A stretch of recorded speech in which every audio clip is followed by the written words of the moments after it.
विशिष्ट गांधीवादी नेता तथा मदमुक्त ओडिशा पाई राति दिन अभियान चलाइथिबा पद्मचरण नायकों को पूरीछि 100 वर्ष। विशिष्ट गांधीवादी नेता बसियान नेता एवं महासंग्रामी जहाँकर संग्राम सरी नहीं केबे भी सरीब नहीं एवं उत्कल सम्मेलन उपदेष्टा मिलित ओडिशा एवं राज्य सभापति ଏହି ଅବସରରେ ଭୁବନେଶ୍ୱର ସ୍ଥିତ ବୁଦ୍ଧ ମନ୍ଦିର ପରିସରରେ ଶତାୟୁ ପୁରୁଷ ପଦ୍ମଚରଣ ନାୟକଙ୍କ ଜନ୍ମ ଶତବାର୍ଷିକ ସମାରୋହ ଆୟୋଜନ କରାଯାଇଥିଲା। କାର୍ଯ୍ୟକ୍ରମରେ ନିଜେ ପଦ୍ମଚରଣ ନାୟକ ଉପସ୍ଥିତ ଥିଲେ। ମଦ ପାଇଁ ପରିବାର ନଷ୍ଟ ହୋଇଯାଉଛି, ଅନେକ ପ୍ରତିଭା ମଧ୍ୟ ନଷ୍ଟ ହୋଇଯାଉଛି। ମଦ ଓ ନିଶା ବନ୍ଦ ପାଇଁ ସବୁ ସ୍ତରରେ ଚାପ ସୃଷ୍ଟି ହେବା ଉଚିତ ବୋଲି ପଦ୍ମଚରଣ ନାୟକ କହିଥିଲେ। 100 ବର୍ଷରେ ବେଶ୍ ସୁସ୍ଥ ଅଛନ୍ତି ସେ। 100 ବର୍ଷରେ ବେଶ୍ ସୁସ୍ଥ ଅଛନ୍ତି ସେ। ନିଶାମୁକ୍ତ ସମାଜ ଗଠନ ପାଇଁ ତାଙ୍କ ଭିତରେ ନିଶା ହିଁ ତାଙ୍କୁ ସତେଜ କରି ରଖିପାରିଛି ବୋଲି ଶ୍ରୀ ନାୟକ କହିଥିଲେ।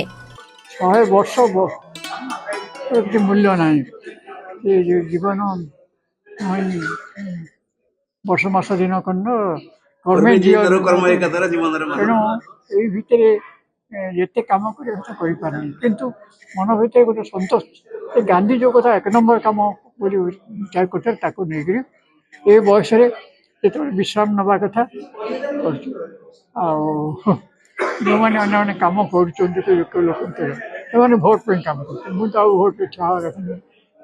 ତେଣୁ ଏଇ ଯେଉଁ କାମ ଏଇ କାମଟା ପରବର୍ତ୍ତୀ ପିଢ଼ି ସେମାନେ କେମିତି ରକ୍ଷା ହେବେ ଏବଂ ସେମାନେ ଏଇ ଯେଉଁ ନିଶାଠୁ ଦୂରରେ ରହିବେ ସେଥିପାଇଁ এই কাম সাহায্য করবে বলে আশা করছি।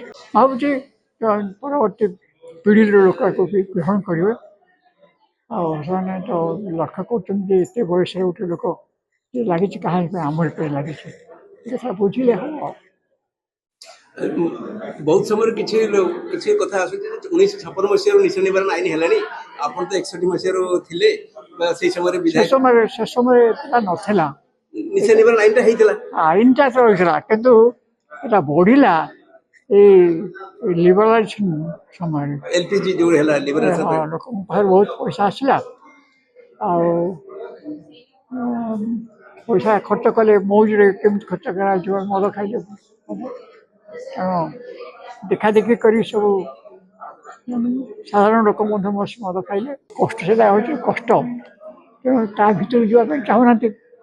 ଆମ ଲୋକ ମଧ୍ୟ ଆମର ସେରକମ ସଂଗ୍ରାମୀ ଲୋକ ନୁହନ୍ତି। ଆମର ତାର ଐତିହ୍ୟ ନାହିଁ। ଏଇ ଅସୁବିଧା ହେଉଛି।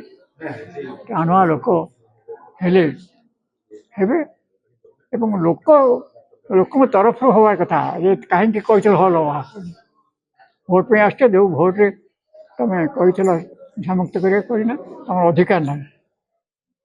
ସବୁ ଲୋକ ଶକ୍ତି ଉପରେ ନିର୍ଭର କରୁଛି।